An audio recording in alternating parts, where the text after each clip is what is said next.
Ikat laut ke apa di sini ya? Laut, ada Melayu. Ulaya. Kopi-kopi pun ada juga ni tak? Ada. Oh. Kedelai tapi ada kopi. Ulaya. Kopi ni kalau nak kita tak kira. Kita we free je. Tak kira? Tak kira. Okey. Ni gula ikan. Gula ikan. Ikan ayam ni. Ikan aja. Ha.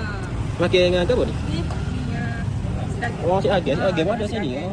Sedang Kelantan. Bagi Kelantan. Ni gula kuning ikan ayam. Gula kuning ikan aja. Tak boleh. Oh, Kak Oleh. Nampak kat dah lah Ni special kita ni. Oh, sini nak special ni? Kutu air kampung. Oh, gula kutuk air kapur. Oh, jadi Special oleh dia ni. Alhamdulillah lah. Air kapur sini nak special ada. Tu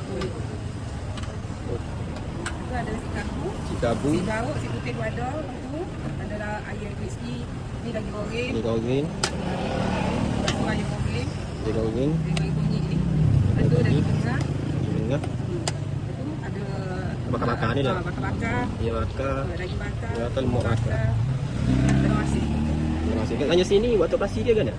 Tak Masa berapa? lalu kita start dari pukul 4 petang sampai malam dalam pukul 11, 11.30. Tengok keadaan lah. Kalau habis awal tu kita tutup awal. Tapi kita buka Cuti. sampai malam. Cuti tu setakat ni tak ada waktu cuti lagi. Kalau ada emergency tu baru kita cuti. Oh, dia jumpa cuti lah.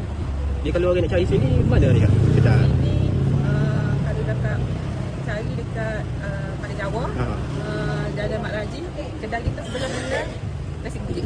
Oh, sebelah nasi bukit, nasi bukit. Kedai nasi bukit sebelah dekat Nimbing. Dia kalau orang nak waste, nak cari kita ke apa? Ni dia ada ni. Apa? Oh, ni selera aja kampung. Abang Lucy jeli dah. Okey lah.